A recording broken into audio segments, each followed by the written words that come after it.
최동석, 유정식의 경영톡.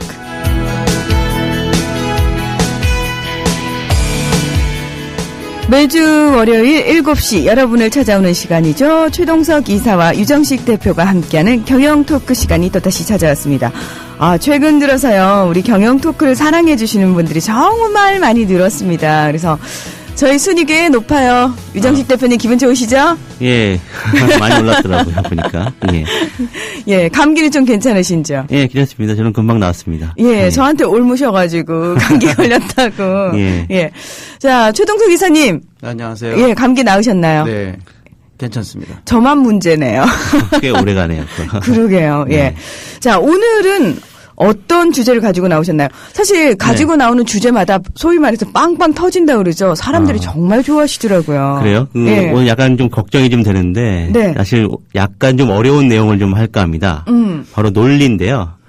이 정치인들이 이제 신문이나 방송에 나와서 하는 말을 들어보면 억지 논리로 국민들을 호도하는 경우가 많습니다. 그렇죠? 정말 많습니다. 예. 100분 토론이나 뭐 이렇게 보면 어떻게 그런 사람이 국회의원에 당선됐는지 모르는, 알 수 없는 그런 사람들이 많아요. 그렇죠? 맞습니다. 예, 신문의 논설위원들도 마찬가지고요. 우리가 이제 그 논리를 잘 모르면, 그 논리의 어떤 책이라든지 오류를 잘 모르면 그 사람들한테 속을 수밖에 없거든요. 그냥 그 사람들의 말이 맞는가 보다 이렇게 넘어갈 수밖에 없습니다. 그래서 오늘은 그 정치인들의 억지 논리에 속지 말라는 그런 주제를 가지고 이야기하겠는데요. 이 광고가 나가는 동안 혹시 그 논리라고 말을 들으면 어떤 생각이 드는지, 어떤 느낌이 드는지 한번 의견을 올려주시기 바랍니다. 지상철 조합원 신청 광고입니다. 강화대교 앞에서 개념 부부가 만드는 개념 곰탕, 이연지연 곰탕. 이연지연이란 가마솥의 장작불로 온종일 구워내는 곰탕을 서로 나누어 이어지는 인연이란 뜻입니다. 이연지연 곰탕이 민주주의를 열망하는 조합원 여러분과 국민의 건강을 책임지겠습니다. 곰탕 포장 판매는 한 팩 800g에 7,000원이며 7팩 이상은 무료 배송으로 드립니다. 연지연 곰탕은 강화대교 입구에 위치해 있습니다. 단체 주문 예약 및 포장 주문 전화번호는 010-7252-1114, 010-7252-1114, 031-989-9968. 조합원 단체 예약은 10% 할인해드립니다. 그리고 판매 금액의 10%는 국민TV의 후원금으로 쓰입니다.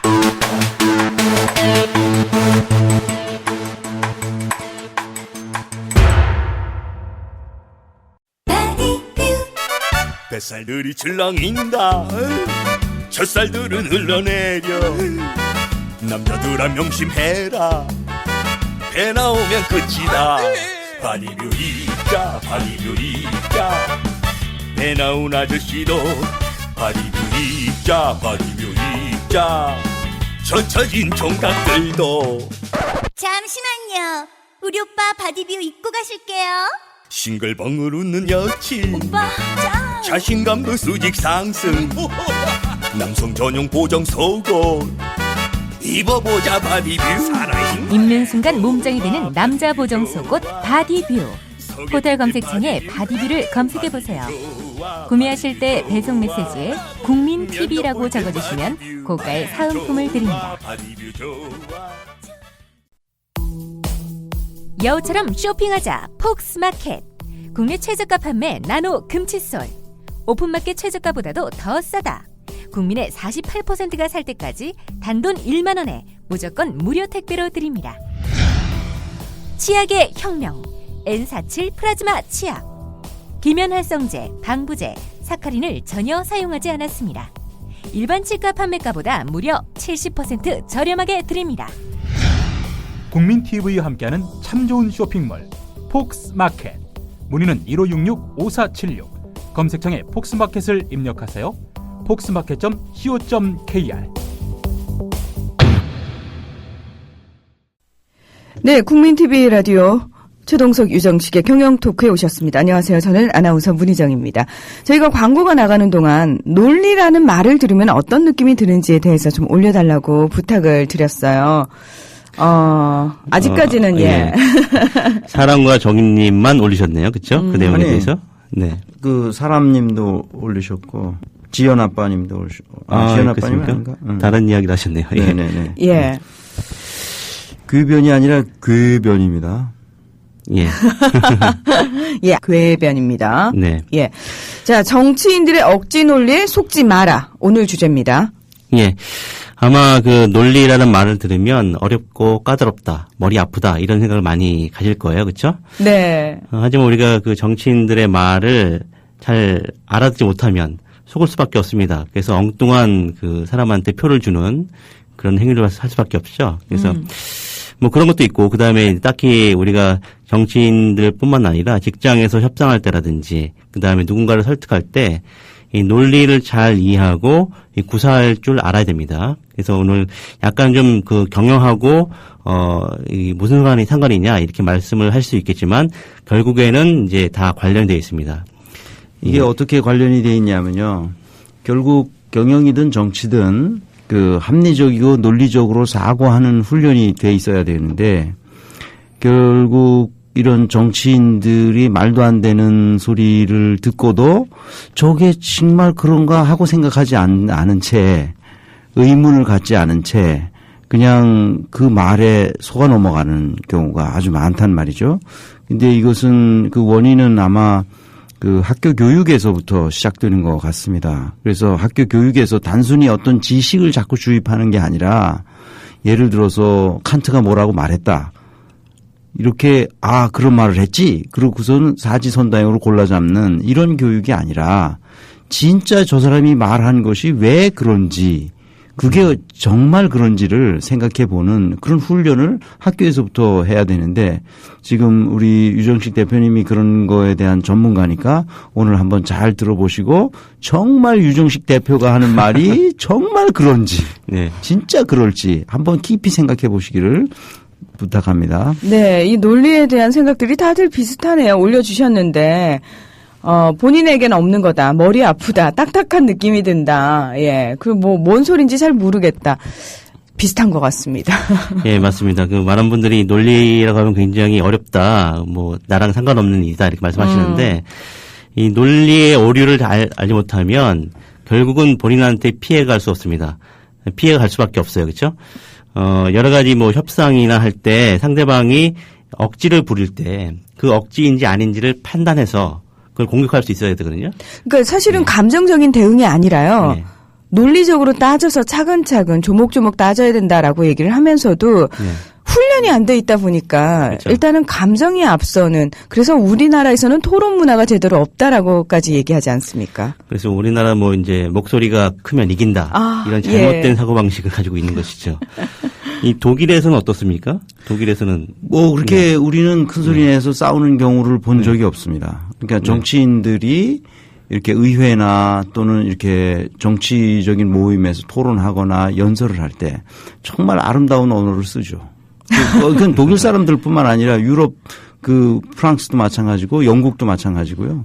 다들 그 정치인으로 나가려면 그런 논리적으로 상대방을 설득할 수 있는 그런 기본 자질이 갖춰지지 않고는 정치를 할 수가 없죠. 예, 정치와 왠지 아름다운 언어가 참 매치가 안 되는 것 같습니다. 그분들 연설하는 걸 들어보면 정말 그 고급 언어를 정말 아름답게 구사해내거든요. 네. 논리적으로 또. 논리적으로. 네. 정말 나는 그 논리가 그렇게 아름다운지를 그런 사람들의 연설을 들으면서 감동하죠. 우리나라 정치에서도 한번 경험해보고 싶고 저희가 한번 들어보고 싶네요. 그런 게 그렇죠. 뭔지. 근데 우리는 선동하죠, 막. 예. 예, 이게 참 문제예요. 이 독일이 원래 그 히틀러 시대부터 선동의 그런 그 대표적인 나라 아니었나요? 그렇죠. 예. 그 괴벨스서부터 시작해가지고 네. 그런 선동을 하는 사람들이 독일 사람들 중에 있어서 나치 시대가 열려서 네. 그 개고생을 했죠. 독일 사람들이. 그래서 그 후에 네. 철저하게 반성하는 역사가 있었죠. 이 전후에. 네. 그래서 그때 그런 식으로 궤변을 늘어놓는 자들을 철저하게 응징했던 역사가 있습니다. 나치에 적극적으로 가담했던 사람들을 지금도 찾아내서 처벌하는 그런 이제 관행을 그 사람들이 가지고 있죠. 그다음에 그때 적극적으로 이렇게 가담했을 뿐만 아니라 소극적으로 가담한 사람들은 무슨 처형당하지는 않았지만 재판에 회부돼서 다시는 공직에 나갈 수 없도록 만들었다든지 그렇게 됐습니다. 이제 우리는 그 일제시대 때 이렇게 적극적으로 부역했던 사람들이 아직도 이제 호의호식하는 그런 우리의 정체성을 확보하지 못한 채 있죠. 이게 독일 사람들은 자기네 민족이었는데도 불구하고 잘못한 일에 대해서 철저하게 반성하고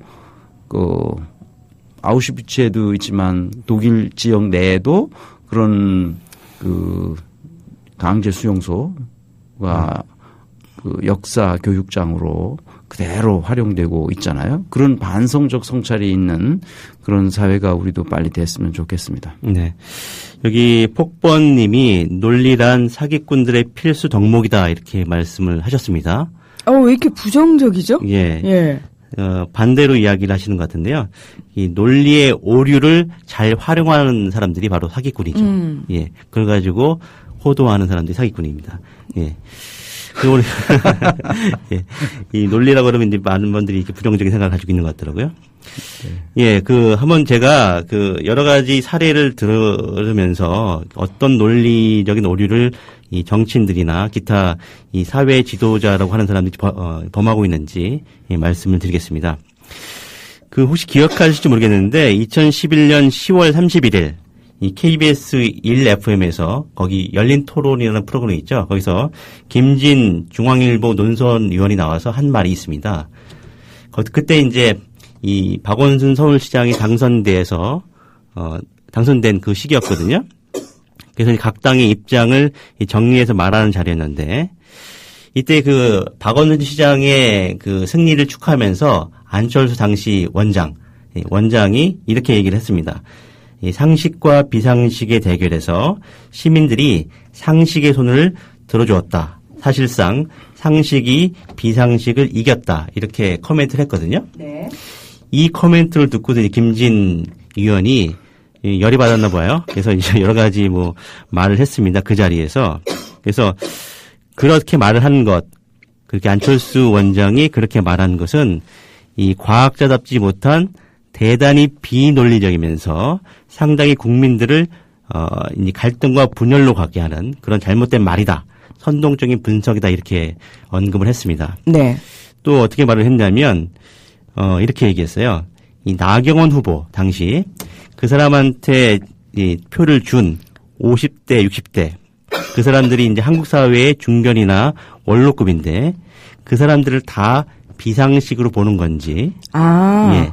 젊은이들은 상식이고 중견 원로층은 비상식이라고 하면 한국 사회가 물구나무 사회라는 것인지 이 안철수 교수는 대단히 선거 결과를 너무 자극적이고 정치적이고 선동적으로 해석하는 것이 아니냐 이렇게 판단한다.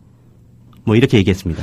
다시 말해서 그럴듯한 얘기죠. 이게 김진 의원이 이게 바로 이제 지금 우리 유정식 대표가 얘기하려고 하는 궤변 중에 궤변을 말하는 거예요. 이 김진 씨 같은 경우는 텔레비전 나와서 가끔 대담 그렇죠. 프로도 하고 토론 프로도 하고 그러는 사람이죠, 이 사람이. 항상 이제 토론 프로 나오면 그다음 네이버 같은데 오르더라고요. 실시간 검색. 김진이? 예. 왜 그러냐면 이제 이상한 말을 많이.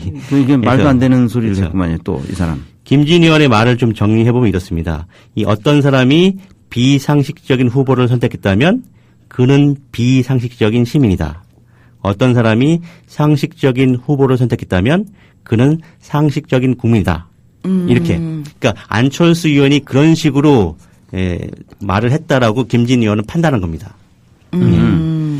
사실 이게 이제 억지 논리인데요. 들어보면 이제 그럴싸하죠. 아니 근데 그럴싸하기는 그러니까 얼핏 들으면 그냥 그런가라는 생각이 들지만 사실은 안철수 원장은 딱 한마디였어요. 상식과 비상식의 대결에서 시민들이 상식의 손을 들어줬다라는 한마디를 가지고 이렇게 확대 해석을 하고 그렇죠. 이렇게 논리 비약을 할 수 있나라는 생각이 들거든요. 예, 김진 의원의 말에 여러 가지 논리적인 오류가 지금 다 있습니다. 확대 해석의 오류라든지 일반화의 오류라든지 그렇죠. 예, 여러 가지가 있습니다. 근데 우리가 이제 좀 따져보면요. 어떤 사람이 비상식적인 후보를 선택했다고 해보죠. 그러면 그 사람이 비상식적입니까? 아니요? 그렇지 않을 수도 있거든요. 예, 왜냐하면 사람들이요, 보통 선택이라는 걸 할 때 굉장히 다양한 선택을 하지 않습니까? 거기서, 그래서 그 사람이 하는 선택이 모두 다 어떻다라고 묶을 수는 없어요. 예. 그렇죠. 때로는 옳은 선택, 때로는 그른 선택, 또는 때로는 뭐 상식적인 선택, 때로는 비상식적인 선택. 다 이게 한 사람한테 섞여 있거든요. 예. 그러니까 뭐 이제 비상식적인 사람도 있고 상식적인 사람도 있겠죠. 하지만 네. 어떤 사람이 뭐 항상 상식적이다, 항상 비상식적이다 할 수는 없겠죠. 그렇죠. 항상 상황에 따라서 어떨 때는 상식적으로, 어떨 때는 비상식적으로 행동할 수밖에 없거든요. 근데 이제 그렇다라고 이제 김진 의원은 생각을 해서 안철수 의원을 공격을 한 겁니다. 오히려 이제 그 비논리적인 사람은 안철수 원장이 아니라 본인 김진 의원이죠. 그렇죠. 이 사람이 지금 중앙일간지의 논설위원, 논설, 과연 그 자리에 있을 만한 사람인지 의심스럽습니다. 이렇게 이제 TV나 언론 매체에 나오는 소위 논객들 있지 않습니까? 이 논객들이라고 우리가 말을 붙여주는데 이 논객이라는 말이 사실 좀 저는 이제 마음에 안 드는데요. 네. 논객이라고 그러면 사실 논리가 바탕이 되는 사람들이어야 되거든요. 아, 원래 말 뜻을 따져보자면요. 그렇지만 논객들이 논리를 구사하기보다도 논리의 오류를 어떻게 하면 잘 구사해서 사람들을 혹하게 만드느냐. 아. 여기에 굉장히 이제 그 신경을 많이 쓰고 있죠. 예. 그래서 우리가 그 사람들의 말을 글자 그대로 수용하지 말고요. 비판적인 사고를 갖춰야 됩니다. 그게 바로 이제 이 상식적인 시민의 의무이고요. 또 권리이기도 하죠. 이런 논리를 우리가 잘 배워서 또 이런 건 이제 학습을 해가지고 정치인들이 잘 못하는 것을 제대로 밝혀내는 것도 중요한데요. 실제로 우리가 직장 생활하는 사람들이 회사에서 보면 많은 논의를 하잖아요. 그래서 어떤 사안이 있으면 그 사안에 여러 가지 리스크 팩터라든지 또는 여러 가지 짚어보지 못한 사안들에 대해서 질문을 하거나 그 안을 제안한 사람들과 다른 견해를 제출한다거나 했을 때 우선 논리를 따지기 전에 우선 화부터 내는 거죠. 저 사람이 나를 싫어해? 나를 반대해? 어쭈그리? 저거 가만두면 안 되겠네. 이런 식이 그 감정적 대립 상태로 나아가는 경우가 직장 생활하다 보면 종종 있습니다. 이제 우리는 이 트랩에서 벗어나, 이 함정에서 빨리 벗어나야 되는 거죠. 그거는 다시 말하면 우리 일상생활이 좀 논리적으로 생각하고 합리적으로 사고하는 훈련을 반복해서 할 필요가 있습니다. 누가 어떤 말을 했을 때 그게 진짜 그런가? 하고 깊이 생각해 보는 태도가 필요하죠. 네. 그래서 이제 오늘 경영 토크는 조금 어렵지만 한번 귀담아 잘 들어보시고 박정식 대표의 얘기가 진짜 그런가 한번 우리 봅시다. 유정식 대표죠. 나도 감기가 아직 덜 떨어지거든요. 유정식 대표의 성희롱 하셨네요. 미안합니다. 우리 언제 성희롱도 좀 한번 하십시다. 예. 예. 알겠습니다.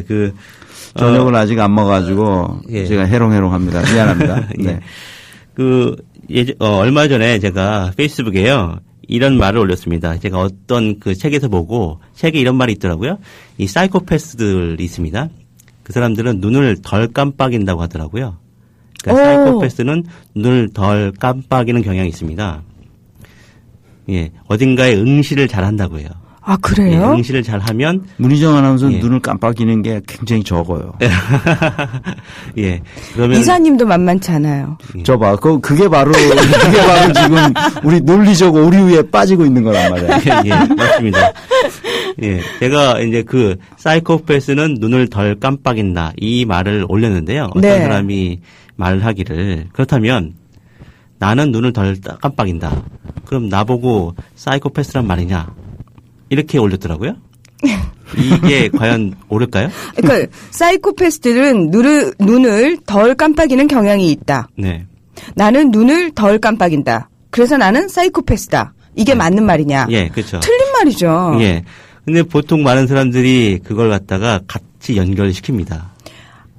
그 사이코패스의 어떤 특성 중에 하나가 눈을 덜 깜빡이는 특성이 있기는 하지만 네. 그렇다고 해서 눈을 덜 깜빡이는 모든 사람들이 다 사이코패스라는 말은 말도 안 되는 소리죠. 우리가 분명히 말도 안 되는데요. 네. 그런 논리적인 오류를 모르는 사람들은 그냥 그런가 보다라고 또 이제 생각을 하는 겁니다. 특히 이제 경영자들도 그런 경향이 있죠. 그래요. 아까 최 이사님처럼 네. 거봐 문희정 아나운서는 눈을 좀 덜 깜빡이는 경향이 있어. 이러고 바로 가지고 와서 써먹잖아요. 예. 당했죠, 그래서. 발끈하고. 예. 예. 그 경영자들이 뭐 이렇습니다. 그 어떤 회사가 잘 나갑니다. 시장에서 유명해졌어요. 근데 그 회사를 보니까 이 복리후생 체계가 잘 돼 있습니다. 네. 그렇다면 사람들이 이렇게 생각해요. 경영자도 마찬가지인데 그렇다면 우리 회사에 복리후생 체계를 잘 갖추면 잘 나가겠다. 성과가 높아지겠다. 이렇게 생각을 한다고 해요. 굉장히 단편적인 생각이네요. 예. 그러니까 저 회사처럼 하면 우리도 그렇죠. 그렇게 할 수 있다라고 생각하죠. 예.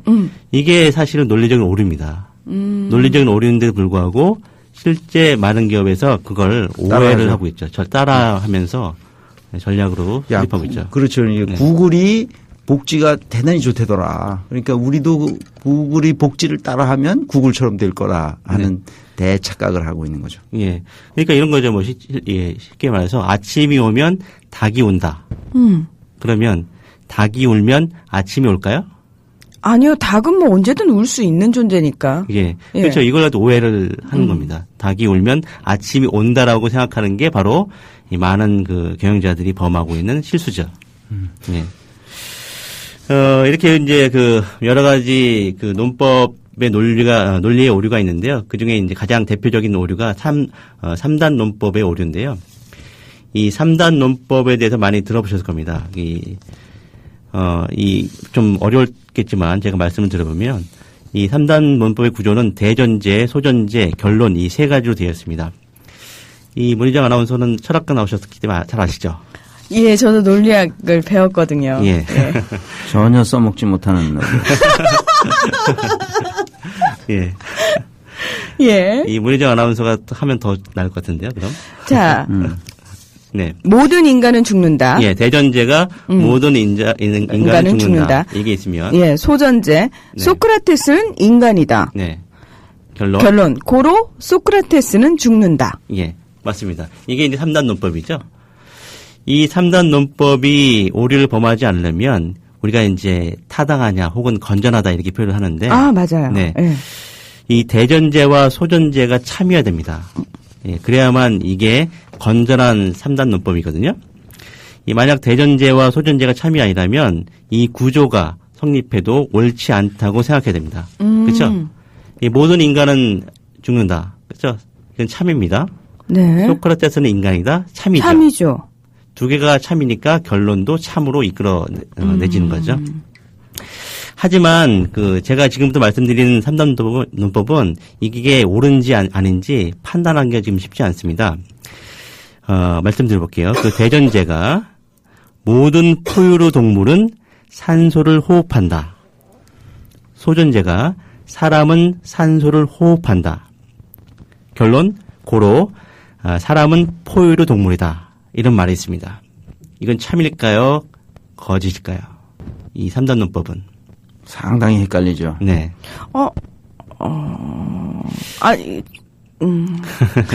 일단 대전제에서요. 네.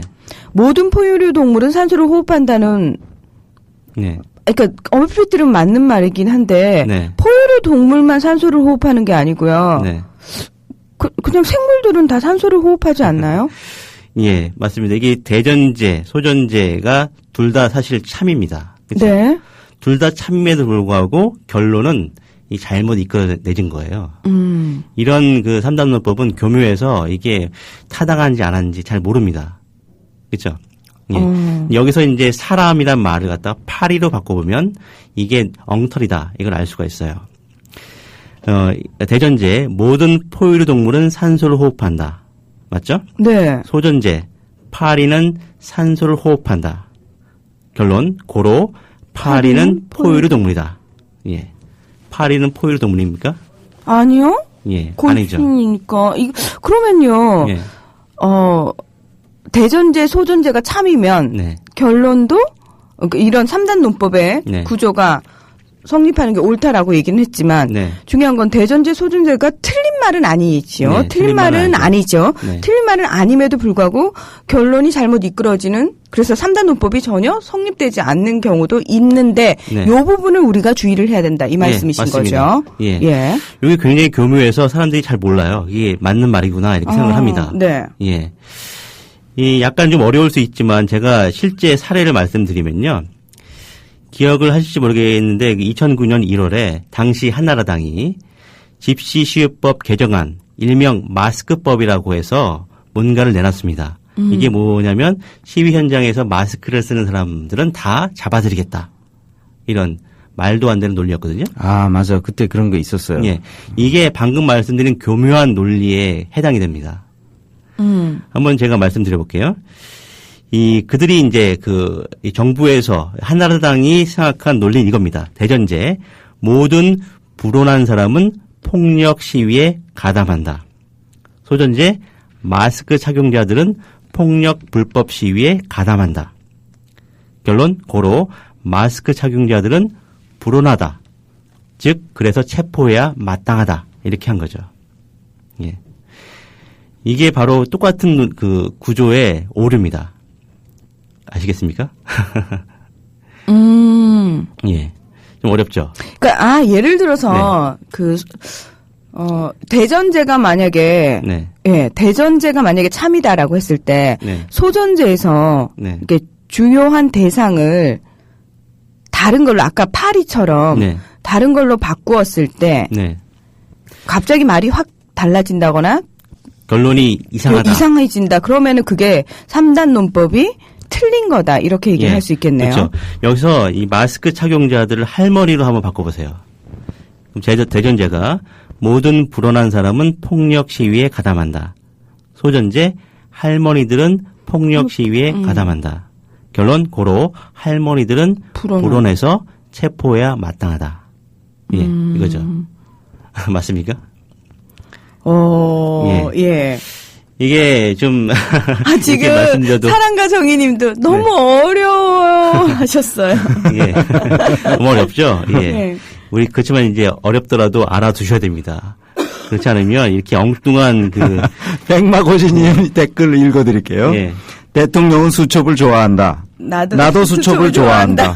고로 나도 대통령이다. 하하하. 예, 맞습니다. 그게 바로 논리적인 오류예요. 3단 논법. 네, 3단 논법을 오류를 사용해서 이제 궤변이죠, 사실. 야, 네. 백마고지님 똑똑하신데 금방 활용하세요. 예. 예. 정말 존경받을 만한 조합원들이 너무 많다는 거를 거듭 느낍니다. 네. 이렇게 정부의 이렇게 엉뚱한 3단 논법이지 않습니까? 이걸 제대로 파악을 해야만 우리가 이 법을 저주할 수 있죠. 결국 이제 이 마스크법이 제가 알기로는 잘 안 된 것 같아요. 그렇죠? 예. 예. 그다음에 또 우리가 3단 논법에 대해서 알아야 될 건 뭐냐면 바로 신념 편향에 대해서 조심할 필요가 있습니다. 네. 예. 만약에 이거 경영에서도 큰 문제죠, 이거. 예. 신념이 있다고 해서 그 신념을 밀고 가려고 하는 그런 편향을 이제 말씀을 드리는 건데요. 만약에 우리가 지금 국민 TV가 사실 이 현 정부하고 뭔가 이제 약간 어떻습니까? 반대되는 입장이 지금 있지 않습니까? 그러면 우리가 이제 우리 쪽 말해서 민주당이라든지 이 민주 진보 진영에 있는 후보가 있습니다. 그런 후보가 A 후보고요. 그렇지 않은 후보가 B 후보가 있습니다. 그렇다면 우리가 지지하지 않는 B 후보 있지 않습니까? 그 사람의 당선 가능성이 높다. 이런 말을 누가 하게 되면 어떤 기분이 듭니까? 예. 아니야. 네. 그렇진 않아. 네. 이러면서 일단 반발하게 되죠. 예, 일단 기분이 안 좋고. 안 좋으면서, 예. 그 사람의 의견을 반박할 거리를 먼저 찾습니다. 네. 예, 그 사람 의견이 맞는가 틀린가를 따져보기보다 일단 반대하려는 근거부터 찾으려고 그러죠. 그 다음에 반대로 이제 그 사람도 A 후보, 우리가 좋아하는 후보를 좋아한다면 같이 또 맞장구를 치며 좋아하겠죠. 예, 이게 바로 신념 편향이에요. 예. 따지지도 않고 묻지도 않는. 예. 자기와 똑같은 사람을 좋아하는. 그러니까 일상적으로 사실 우리가 늘 범하고 사는. 예. 오류라고 할 수 있겠죠. 예, 저도 마찬가지고요. 예. 이렇게 이제 신념과 일치하는 의견을 들었을 때 이 논리를 떠나서 그 의견에 동의하라는 것, 그리고 이제 반대로 신념과 일치하지 않는 그런 의견을 접했을 때 논리를 또 따지지 않고 그 의견에 대항하려고 하는 것, 이것이 바로 신념 편향입니다. 이 정치인들의 토론이나 발언을 들을 때 주의해서 들을 필요가 있어요. 그러니까 중립적인 입장이라는 게 바로 그겁니다. 중립적인 입장이라는 게 바로 서로 논리를 가지고 싸울 때 그 논리가 적합하냐 아니냐를 갖다가 가를 수 있는 능력, 그게 바로 중립적인 태도 중에 하나죠. 그렇게 해야 공정한 방송이 되는 거죠. 네. 예를 한번 들어볼게요. 이 좀 기분 나쁠 수 있지만 일단 이제 참고 들으시기 바랍니다. 대전제가 모든 사람은 선하다입니다. 소전제, 이명박은 사람이다. 결론, 고로 이명박은 선하다. 어떻습니까? 이 맨 마지막에 이명박은 선하다. 이 명제는 옳을까요? 틀릴까요? 어떻습니까? 일단 기분이 상당히 나쁘시죠. 예. 예. 예. 이런 말을 듣게 되면 일단 이 말은 틀렸다라고 먼저 생각을 하실 거예요. 하지만 3단 논법은 사실은 대전제나 소전제가 일단 옳다라고 가정을 하고 이제 이끌어내는 거기 때문에 네. 이 논리적인 구조는 사실 틀리지 않습니다. 예. 그러니까 논리적 구조로는 맞지만 네. 자 그러면 이제 따져봐야 될 게 네. 대전제와 소전제가 각각 참이어야지 네. 결론이 이제 올바르게 이어지는 3단 논법이라고 말씀을 하셨잖아요. 네. 자 그러면 대전제와 소전제가 참인지를 살펴봐야 되지 않겠습니까? 예. 모든 사람은 선하다. 참일까요? 이거는 논란이 있는 부분 아닌가요? 네. 예. 논란이 있는 부분이 있죠. 뭐 성선설도 있고 성악설도 있으니까요. 네. 근데 우리가 이제 그렇게 이 대전제의 옳고 그름을 따져봐야 된다라고 생각하는 이유는 뭐냐면 이명박이 선하다 이 말 자체를 들었을 때 기분이 나쁘기 때문에 그런 거예요. 그렇기 때문에 따져봐야 된다 이렇게 생각을 하셨을 겁니다. 하지만 이 말을 바꿔서 이런 식의 3단 논법은 어떨까요? 대전제가 모든 사람은 선하다. 똑같습니다. 소전제는 당신의 어머니는 사람이다. 결론은 고로 당신의 어머니는 선하다. 이런 말이 있습니다. 이 3단 논법은 아까 말씀드린 이명박 케이스하고 구조가 똑같아요.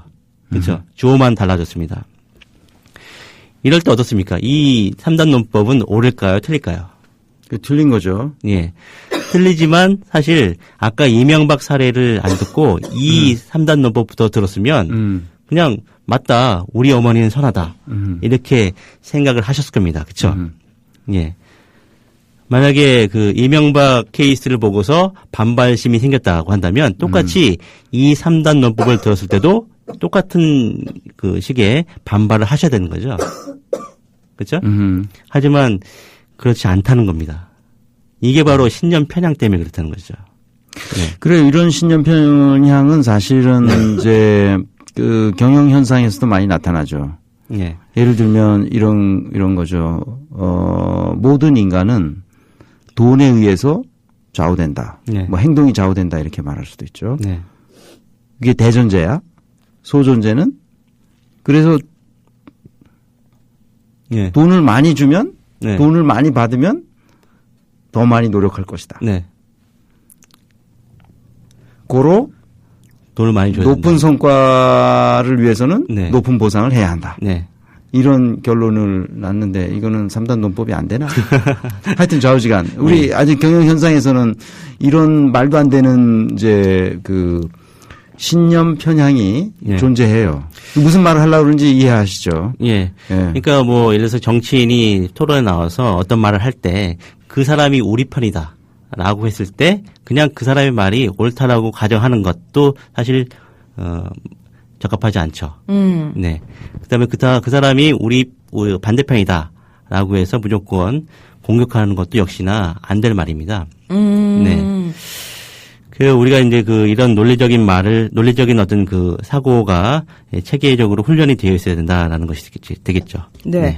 근데 JCH2585님께서 명제가 성립이 안 되는 것도 3단 논법이 성립되는가요? 선하다, 악하다는 주관적인 판단인데요. 하셨어요.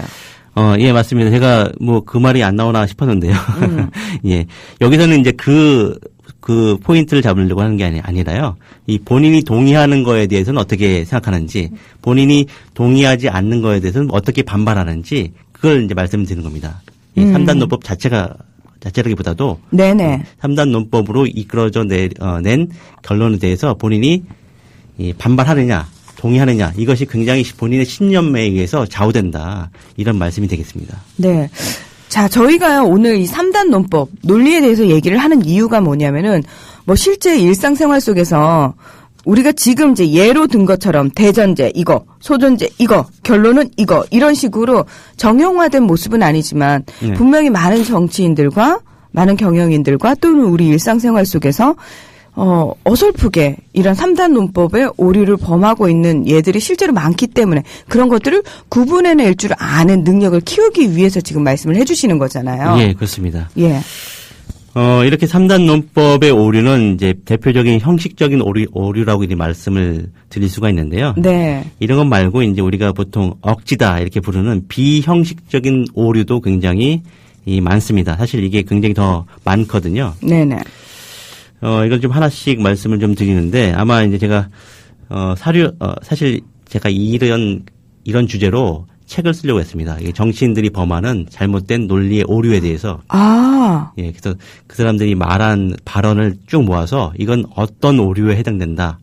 이렇게 책을 쓰려고 했거든요. 그럼 유 대표는 그냥 사람들 말을 들으면 저절로 이거는 이런 논리적인 오류가 있는데라고 파악이 금방금방 되시나요? 물론 그렇진 않고요. 네. 일단 한 번쯤 저도 이게 논리라는 게 사실 직관적인 것하고 좀 다릅니다. 약간 시차를 가지고 생각을 해봐야 알 수 있는 거거든요. 예, 잠깐 그래서 어떤 판단을 하기 전에 이 판단을 유보하는 게 굉장히 중요해요.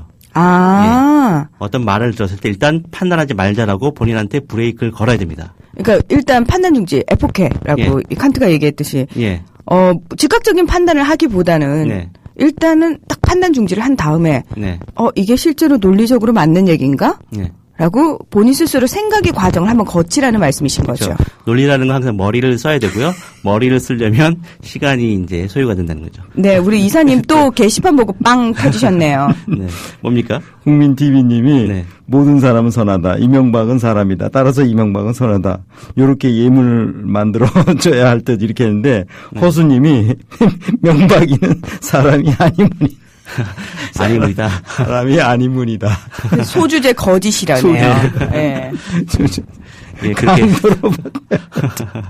강도로 바꿔야 할 듯 이렇게 됐네요. 예, 그렇게 볼 수 있겠네요. 그렇죠. 예. 그래서 뭐 이제 우리가 논리적인 사고를 하려면 즉각적인 판단하지 마시고요.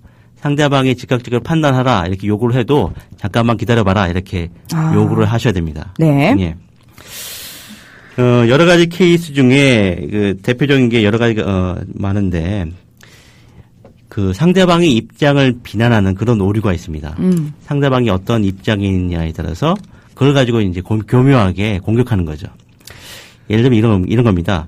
이 국회의원인 A 씨가 북한과의 이 경협 확대를 주장한다. 그런데 A 의원은 북한 경협업체로부터 금품을 받은 전력이 있다. 그래서 A 의원의 주장은 받아들일 수 없다. 이렇게 말을 하는 겁니다. 그 사람이 과거에 관련된 업체로부터 뭔가를 받았기 때문에 경업을 확대한다는 그런 주장은 받아들일 수 없다. 이거죠. 이게 맞습니까? 이거 얼핏 들으니까, 그럴듯하네요. 네. 네. 이게 바로 이제 어려운 말로 정황적 논증의 오류다. 이렇게 말을 합니다. 그 사람이 이제, 특별한 어떤 그 하자죠. 몇 개의 하자를 공격을 해서 전체 완전히 다른 의견인데 그 의견 자체를 갖다가 공격해서 약화시키려는 그런 시도죠. 네. 이런 것도 비슷한 거 아닌가요? 예를 들면 그 검찰총장이 누구죠? 그 이름을 잊어버렸단 말이에요. 최동욱 검찰총장. 최동욱 검찰총장이 혼의 아들이 있다. 그래서 검찰총장으로서 자질이 없다. 네. 이런 것도 그런 거에 해당되지 않아요? 네, 넓게 보면 포함이 됩니다. 그래서 그런 입장을 비난하면서 그 사람의 주장을 갖다가 완전히 이제 공격을 해서 약화시키는 그런 거죠. 그다음에 우리가 이제 가장 대표적인 게 그겁니다. 종북이죠, 종북. 어떤 정부에 대해서 반대 의견을 이야기하면 너 종북이지 이거죠. 너 종북이니까 이렇게 말하지. 따라서 너의 의견은 받아들일 수 없다. 이게 바로 이제 입장을 비난하는 케이스, 정황적 논증의 오류죠. 네. 이거 굉장히 많으니까요. 이건 사실 금방 알아챌 수 있을 겁니다. 예. 누가 이런 그 이야기 대표적인 사람이 저기 아니에요? 김진태 의원? 예, 김진태 의원도 그렇죠. 네. 권성동 의원 이런 사람들. 네. 그 사람들 말하는 거 보면 항상 종북을 입에 달고 있잖아. 그죠? 맨날 종북 하면서 있어요. 정치인들 말 들어오면 거의 논리적으로 말하는 사람이 거의 없어요. 제가 보면 거의 뭐 논리의 오류를 갖다가 생활하는 사람이 아닌가 싶어요. 또 이런 것도 있습니다. 그 주변 관계를 비난하는 케이스도 있습니다. 이게 아까 말씀하신 그 최동욱 검찰총장의 사례하고 비슷한데요. 예, 예전에 이제 한명숙 예, 전 그 국무총리 이 사람이 서울시장 후보에 나오면서 여러 가지 공격을 받았죠. 그래서 이제 이 아들 문제를 걸고 넘어졌습니다. 언론에서. 그래서 아들이 호화로운 사치로운 유학 생활을 한다. 이런 식의 이야기를 하면서 따라서 한명숙 후보는 시장으로서 자질이 없다. 이렇게 이야기를 했죠. 네. 이런 말에 대해서 이런 말을 듣게 되면 사람들이 특히 이제 논리적인 훈련이 안 돼 있는 사람들, 특히 이제 감정적으로 좀 반응하시는 분들은 맞다. 이 한 후보는 시장으로서 자질이 없다. 이렇게 생각을 하실 거예요.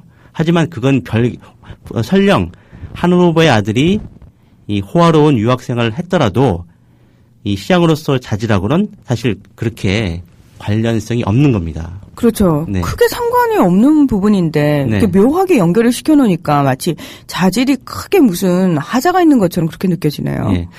이제 어떤 그 시장으로서 자질이 없으면 진짜로 그게 없는 것을 밝혀야 되는 것이죠. 엉뚱한 사람은 주변에 있는 사람을 공격해가지고 상처 주면서까지 할 필요는 없다는 것이죠. 굉장히 악질적인 이 논증입니다. 이게. 그다음에 또 이게 있습니다. 예전에 이제 우리 노무현 대통령 그분이 달변가다로 이렇게 말씀을 많이 하셨을 겁니다. 그렇죠?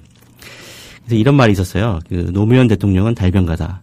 말을 정말 잘하지만 행동할 때가 오면 그건 또 다른 문제다. 이런 말을 누군가가 했다고 해요. 네. 네. 이 말이 사실 어떤 거냐면 우물에 독을 푸는 케이스거든요. 만약에 이런 말을 노무현 대통령이 들었어요. 그래서 뭔가 이제 만약 그 사람이 그냥 침묵하고 넘어가면요.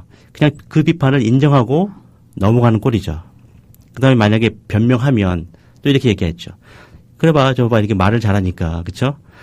달변가지 하지만 행동하지 않는다. 그런 말을 또 확인해 주는 거죠. 이렇게 상대방을 오도가도 못하게 만드는 것들 있지 않습니까?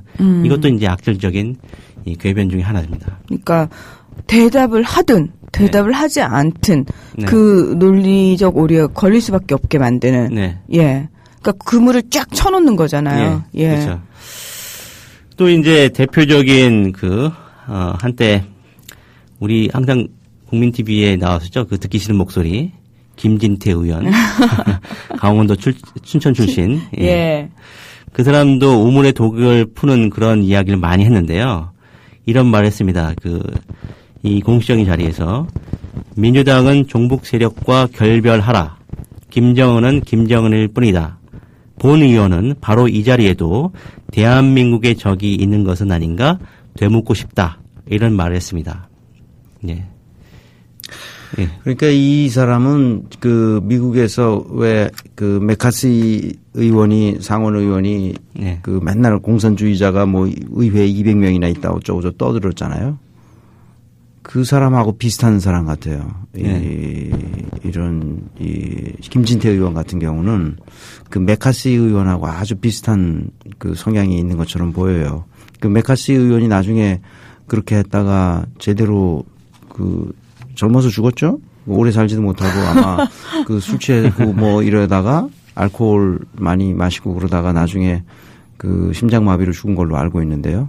예. 이제 우리 사회가 점점 이렇게 이런 사람들 때문에 종북놀이로 지금 나아가고 있는 것 같은 느낌이 들어요. 그러니까 이런 사람들을 국회의원이 된다는 것은 정말 비극적인 거죠. 우리 사회에. 이 사람 또 뭐 헛소리 많이 했잖아요, 이 사람. 여러 그렇죠. 가지 헛소리 했죠. 예, 많이 했습니다. 대표적인 사람 중에 하나입니다, 이 사람이. 정말 부끄럽습니다, 이런 사람. 네. 아, 나도 춘천 출신인데. 이 사람은 아마 다음 총선에 나올 수 있을지 모르겠어요. 되게 이런 사람들이 네. 되게 이렇게 이런 사람을 뭐라 그러죠? 저격수라고. 저격수 노릇을 했던 사람들이 끝이 안 좋더라고. 이 사람들 보면.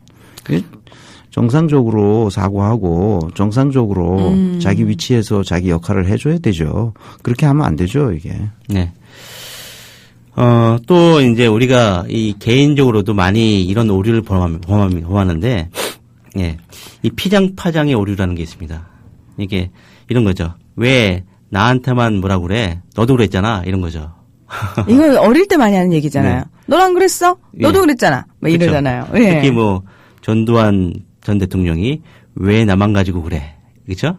유명한 말이 있습니다. 이런 그 피장파장의 그 억지 논리는 굉장히 많은데요. 이 정치인들도 이 자유롭지 못하죠. 뭔가 이제 비리에 딱 걸렸을 때 나만 그랬냐? 저 사람도 저 국회의원도 그랬다. 이런 식의 이야기를 가지고 본인을 방어하는 거죠. 예.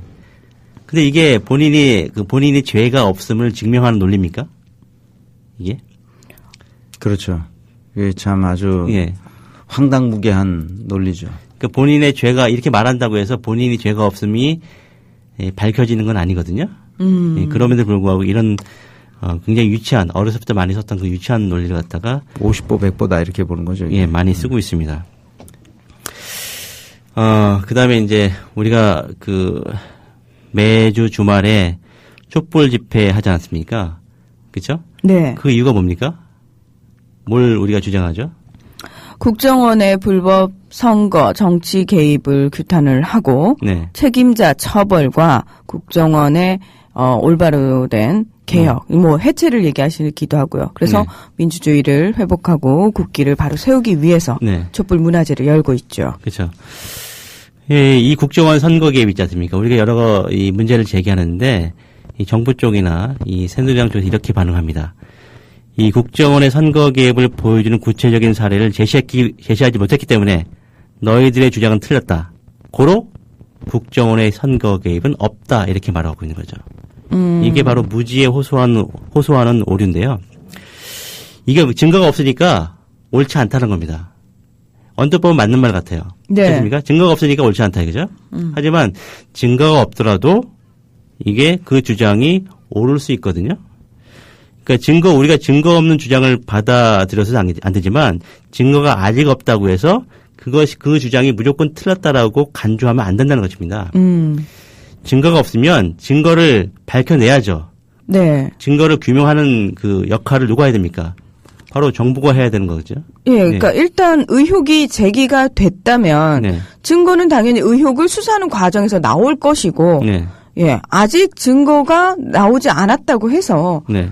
그 주장 자체가 오류다, 틀렸다라고 얘기할 수는 없다는 거죠. 예. 증거가 없다는 것은 지금은 없다라는 거죠. 그렇죠. 지금 예. 현재 아직 예. 밝혀진 게 없다 일 뿐인 거지. 그렇다고 해서 그 주장 자체가 완전히 틀렸다 이 의미는 아니라는 거죠. 예. 그래서 증거 없음을 주장이 틀렸다 이렇게 연결시키는 건 굉장히 국정원에서 뭐 이렇게 정부기관이나 이런 데서 오히려 조사하지 않으려는 꼼수에 불과한 겁니다. 그다음에 뭐 이런 것도 있죠. 뭐 권위에 호소하는 오류도 있습니다. 뭐 어느 신문에서 말하기를 누가 또 유명한 사람이 이야기하기를 특히 뭐 이제 아인슈타인이나 이 노벨상 수상자가 이야기하기를 이렇게 뭔가 인용을 하는 케이스가 있어요. 네. 이 권위 있는 기관이나 사람이 말했다고 해서 그게 참입니까? 그건 아니죠. 예. 그건 아닙니다. 그렇죠?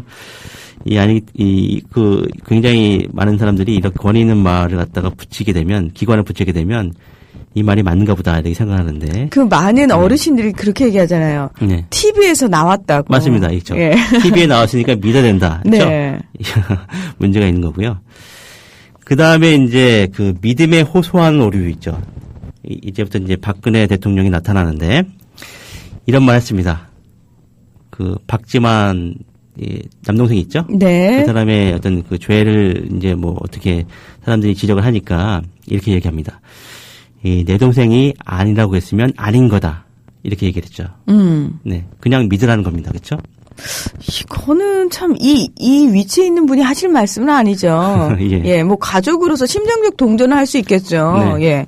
그러나 이걸 공적인 자리에서 할 얘기는 아닌 거죠. 네. 근데 문제는 이 말에 이 동조해서 옳다라고 생각하는 사람이 굉장히 많다는 겁니다. 그렇죠? 그다음에 또 내가 대통령 되면 다 할 거다. 뭐 그래서 제가 대통령 하려고 하는 것이다.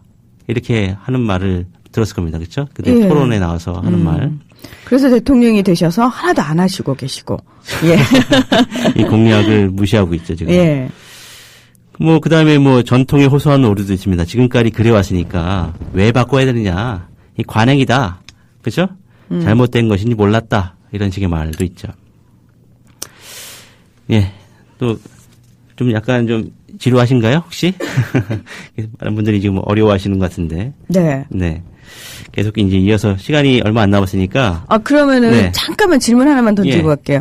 그래서 혹시 정치인들 중에서 이 사람 참 논리적이다라고 느끼는 분이 있으신지 어떤 분이 질문해 오셨거든요. 네. 아, 그랬어요? 네. 있었어요? 아까. 예. 혹시 최이사님은 있으세요? 저는 그 유시민 전 장관이 네. 대단히 논리적이고 대단히 합리적으로 세계를 해석한다. 저는 그렇게 생각했거든요. 그런데 이제 그 정치적인 세계에서는 또 다른 그 이유가 있었는지 이제 은퇴하셨는데 그러니까 안타깝죠. 그런 분들이 자기 논리대로 자기가 세상을 해석하는 대로 정치적인 뜻을 펼칠 수 있었으면 좋았겠다 하는 아쉬움이 좀 있죠. 네. 그렇게 우리가 정치라는 세계가 원래 그런가 봅니다. 이 정치의 세계에 들어가면 이 논리라는 건 다 깡그리 무시하고 다른 식의 어떤 그 오히려 궤변을 더 장려하는 그런 분위기가 아닌가 싶어요. 그러니까 설사 궤변일지언정 사람들에게 인상 깊은 말을 남기는 것과 사람들의 호응을 어느 정도 이끌어내느냐가 그 사람의 어떤 정치적인 대중성, 인기, 뭐 척도 뭐 이런 것들을 결정을 하다 보니까 예. 우리 유정치 대표는 뭐 네. 그런 정치인을 혹시 이렇게 논리적인 오류가 없는 네. 그런 정치인을 혹시 저는 잘 못 봤습니다. 아, 정치인의 자리에 올라가면 네. 아무리 논리적인 사람도 비논리적으로 변하는 것 같더라고요. 그런 점은 있죠. 그렇기 때문에 우리가 정치인들의 말을 한 번쯤 걸러서 들어야 됩니다. 그래서. 그다음에 이제 그 이명박 대통령, 전 대통령이 이 4대강을, 그러니까 대운하를 추진하면서 이런 말을 했습니다. 선진국인 독일은 운하가 발달되어 있다. 우리가 선진국이 되려면 운하를 건설해야 된다. 이런 말을 했죠. 에이, 우리가 운하가 없어서 그러면 선진국이 아닌 겁니까? 예, 말도 안 되는 소리를. 예. 근데 언뜻 보면 이 말이 맞는 것 같아요. 예, 이게 바로 가짜 원인의 오류죠. 이런 것들이. 거기 내륙부가니까. 네. 운하가 있으면 여러 가지 도움이 되죠. 그렇죠. 우리는 삼면이 바다인데. 글쎄요. 그렇죠. 필요 없는데, 그렇죠. 그렇죠. 네. 그럼 비교하려면 이탈리아의 운하가 많다. 이러면 말이 좀 돼요. 우리와 어떤 우리가 환경이 비슷하잖아요, 비슷한. 그죠? 예. 또 여러 가지가 있는데 제가 마지막으로 하나만 좀 소개하면 이런 게 있습니다. 회피 혹은 비약의 오류라는 게 있어요. 이 박근혜 대통령이 이런 말을 했죠. 지금 나하고 싸우자는 겁니까? 지금 나하고 싸우자는 겁니까? 예. 그렇죠. 이런 말을 하면서 이제 좀 짜증스럽게 얘기를 했고요. 이 경제 민주화를 이야기하면서 이렇게 또 최근에 4월 달인가 이렇게 얘기했다고 해요. 경제 민주화는 대기업, 중기업, 소기업, 자영업자, 소비자 이런 각 경제 주체들이 법을 지켜가면서 열심히 하면 과실이 돌아갈 수 있도록 하는 것이다. 대기업이라고 해서 벌을 주고 끌어내리면 안 된다. 이런 식의 말을 했습니다. 그러니까 대기업한테 벌을 줘서는 안 된다라고 하면서 교묘하게 이 경제 민주화의 어떤 그 정책들을 회피한 거죠. 네. 이게 회피 또는 비약의 오류라고 말할 수 있군요. 예. 네. 그렇습니다. 그래서 이렇게 뭐 여러 가지 그 정치인들의 오류가 있으니까 우리가 눈은 똑바로 뜨고 봐야 되고요. 항상 토론을 들을 때요. 그 감정적으로 열만 받지 마시고 어떤 사람이 논리적이다. 어떤 사람이 비논리적이다. 이 스코어를 한번 매겨보시는 것도 좋을 것 같습니다. 예. 네. 정치인들의 억지 논리에 속지 마라 라는 주제로 오늘 경영토크 함께 했는데요. 예, 최동석 이사님, 유정식 저도 대표님. 어려웠어요. 저도 어려웠으니까요. 너무 겁먹지 마시고 열심히 공부해 갑시다. 네, 오늘 두 분 고맙습니다. 고맙습니다. 저희는 다음 주 월요일 다시 찾아오겠습니다.